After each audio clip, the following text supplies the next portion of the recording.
Posi atena yekase no na CID edubeko no sugusu ya wonmu eye enhwehwemu na womo kire se ama santoa eye Ransford owusu ne mame wobra ode akwada no ekwa yasabia ewo Konfanoche Teaching Hospital ewo Asantemantam no womo kire se womo ye enhwehwemu do na kire akwada no yade a enam so ma oto ya no ewo nse do no eye brebuomu yade na afei ne samu yade enenam so ema akwada ketwei etimi to ya no ewo nse do posifo kire womu gusu ya wonmu eye nhwehwemu na womu to aso kire se omese ganafo sse bia obia anim bibi efasa asemu esi ye ho a obetimi de aba CID wonmu headquarters wonmu ewon kran ha ya na wonmu ahyase aye nhwehwemu womu gusu ya womu eye nhwehwemu ensemi eba ye Mami Grace Ansa Akrofi wono eye Deputy Commissioner of Police Director General Public Affairs wodo na nsa eshakrate ase ye ko galamse mu ansansemu na yo mafo no nim sem dada se naimos ekuo ayeko sonko aba wo betena konya so wapawo se ne ye ya wo mo so ene wo bebo mpempapa ye nso wonso ne ye kwa breto so ne nipa bonfo a wo mekwa akohyemu so obedi o my Ghana ewuo na won moto galamse wo abra nam kwa paso no aban no ene won mo adie na eno mo mu no na nansemu obroni krom ye no eban hwidie mu ente ye ye saka kire se naimos adehye no bibi ko ho ya won kokoto o manfo bi no mu a Yesu se na wormu tu galamse sa brani mu na ne yakoba na se nhwehwe wa wo se hwe nkasa pete so maburu ba sa hansia ye se wormu tu gu wormu so wi akire kura buru bi mu preprai wormu asan wo do se ya chief imam ya wono ewo broni krom wo no wo ba be ye bi adeboye na eno anam so ma Ghana Coalition Against Galamse Panyipa ba ko ya wodi mu ntintima yera senyo hosi wano adna no atomu bi ya wo kyeremu wo se ba bia Ghana ye duro no sabio nipa bi won ma bo sofo ape tonto mu nsura tamu da biemu wo mu hunu de aban no kora ya kora se aban no wasase atu ana mo bi nti wo se won mu nyina so twe wo ho na fe ye hwe kwampa ye betumi de afaso nam so nti no ane na sasa na tie de a aban no mfa hye ya emu oden Sani ebeya ebeboa ma wonia ene okokoduru ono nko ade ne ebotu anya obi ne kumantwi na se wa na ade owuti akwakwaje akyerema amana kwakoba ne seye ebe opanyipa no ne nsamtwofo ekasa ade afa galamse hu sansam ne asobra chia Ghana fo bi no masase eye nansemu no oma yentie bi I think that this juncture, we should all realize that it needs some brutal ruthlessness. Mr. John Mama is too nice a man. John Mama, if you know him, he's a very nice guy. Oh. But this is not the time for this, Uncle John. No. By Monday, for me, the next day, they should have swarmed. Look, where else do we have a problem? Take out Boku. Where else? Where else do we have a serious problem? This is the most important fight that this president, commander-in-chief will have to fight. This is the most important fight, and we are losing. If our military can go there and these people can say, wait there, I cannot. Haven't you lost? If you have to now get a chief imam to be the one to save military, chief imam who just has a Quran is the one who has to save military who are holding guns, and even the people are beating them at your back in the front of a police station. I don't know how to explain this to you. And if the NDC will sit down, and this is what you want to have characterized by your government, forget about your dollar. It's useless. I was your way, yera, senor, senior turn and cano. A banner one way you more see was a galamse. Ya, echo so my Ghana when ya dear wamba for sonwa. What can you pay what you want into mine? Director of Communications said my Dr. Alhaji Mahmoud Bawumia and the campaign team Ura Dennis Miracle Abuaje na wade ato dwase NDC amenyuko no wo mo afeli pa chese wo mo baye no gidigidi wo mo pese wo mutu efomogudie ase nanso wo se sa wo hwese ne de mani asi ekwono a enya de NDC amenyuko no ebetumi etu ase wo to aso echemu se emprempe wo hwa NDC amenyuko no empanyufo kra ka ho bi na ene efomogudie tuo no ekoso empanyufo ya wo mo kran ase wo mo hihase pa site abodo a wo Ghana hase ya yetofo magudie wo so no o se NDC amanyukorim wo emu mpanyufo eka ho bia enya ade a wo betimi etu efomagudie ase. It is time for this government to pause. Stop the theatrics. Admit the reality. We all get things wrong. All of us are human. Admit the reality and take a second look at the approach. You see, Galamse has defeated this NDC government before they even started the fight. This government is down already. I won't lie to you. The government is completely down when it comes to the Galamsey fight. And I say this without any malice because I've already said it before. I've said it severally. So this time, there's really not much political gain in it anymore. It's public knowledge. So these things that I say today, they are not for political capital. It is for us to be able to fix the situation. There was a challenge. When the MPP came to power in 2016, there was a big challenge. The challenge was Galamsey. As of September 2016, our current president and his ministers had given up on the fight against Galamsey. The majority leader today was clear. He said that he doesn't think we can win this fight against Galamsey. He was the leader of the task force at the time. I mean, he was part of the task force. Inisa Fuseni, Honorable, was the leader. So when we came to office in 2017, the president Nana Addo Akufo-Addo took certain steps. By the 4th month, somewhere in Ipo, he placed a total ban on all forms of small-scale mining. And that ran for over 20 months. Adeswa Mani Pokasa ye Dennis Miracle Abuaje Wando Director of Communications Dr. Alhaji Mahmoud Baumia the campaign team amu. Afei ko obi manso na ayo mama na ni musamsa Russia no Ukraine man no de Ebusuya warmon tokwa no jasanya samketo makura na warmo freko ye ba samfinhia me nsaka kwa na nanshoni ade chi ade asabia se warmo no damwo yi achesentokwa wode afunya mu ansa na eno wanam so ama eneyi America mampanyi yero Donald Trump betena konya so no ene osinkete bo aboso ye sa dabi enya de obema kwa ma sa man yemi enuo won ma ko na se wo hwem kura no asa Russia no ankasa na beti soso asini Ukraine man no nti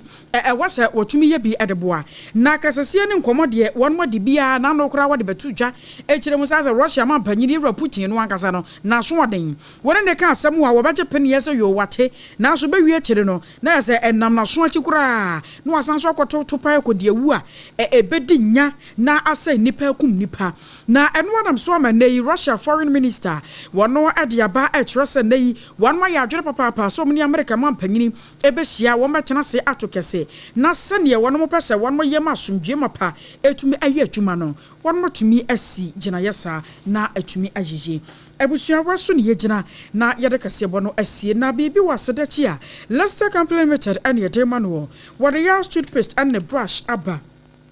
ye kan fo de mo bibi asanse ya posen papa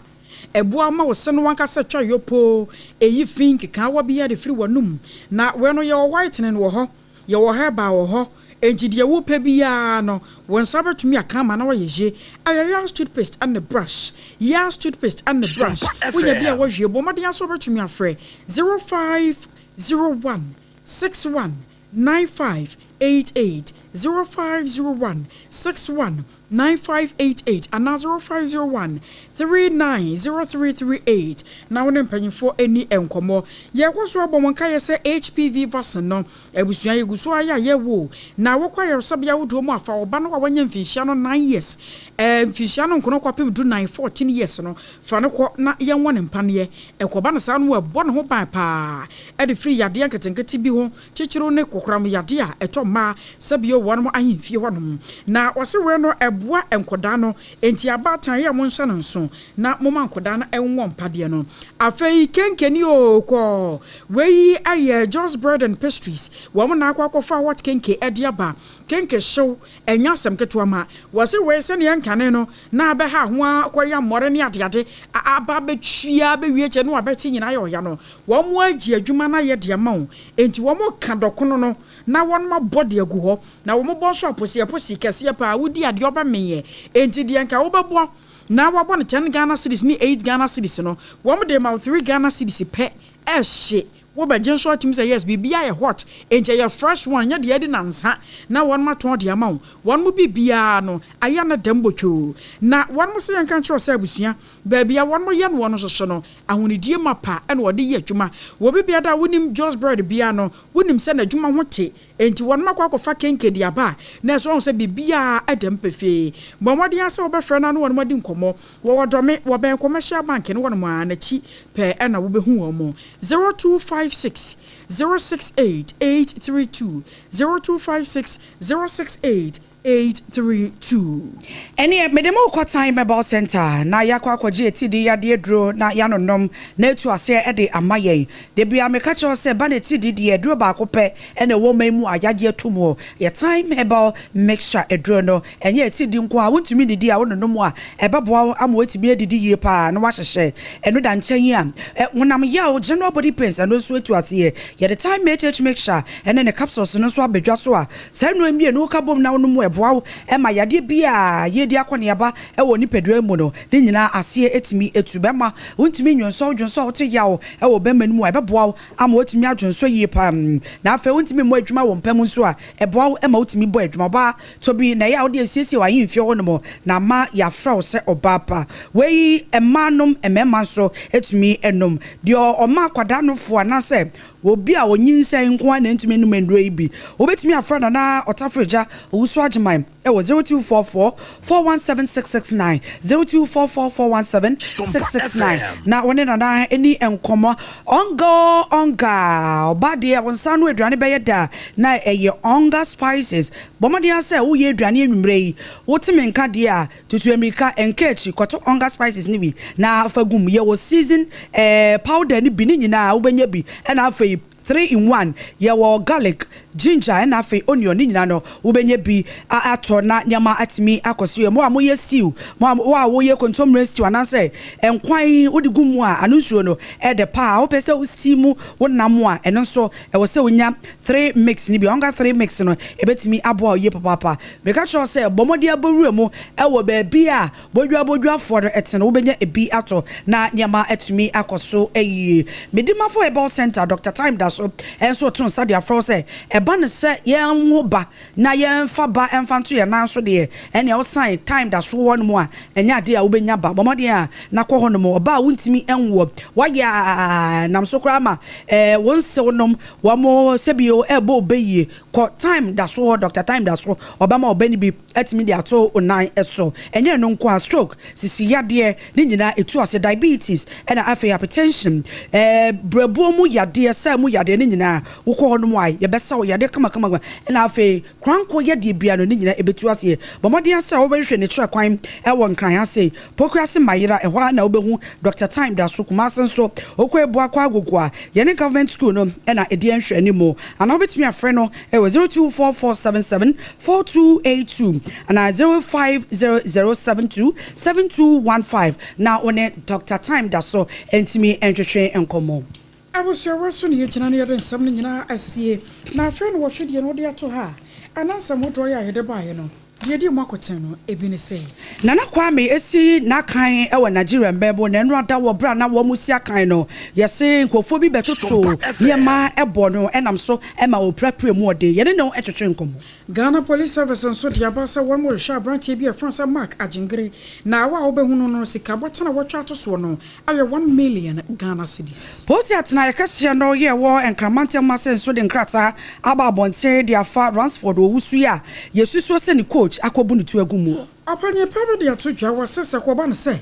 galamse no ye kɔ bra wo na enye ya yamfa ne attention no nyoma beboa na yetumi de to asie na wo galamse hu sensem ya Ra Dennis Miracle Aboaje wodo Director of Communications our Dr. Mahmoud Baumia the campaign team de wo de atodwa se ndisi amanyoko na nya de a wo mo ebetumi atu ofom agudi ase sanso ne yekɔ Russia man mu Russia foreign minister anso akasa wase afede won ma yekrato sa wo mo behia sa ne yebaye na asomdwe mapa baye adwuma wo mo ane Ukraine for entem na wei ane afoforo bia nyimako bi ebo yechidom ebra Lester Camp Limited ene mmeko kaya na worm eka ho akoso ya ajewa akode boaten ene medi mene obapa nana ya ketre busua yakoi ohene yere ede healing point jumedie no eto amoso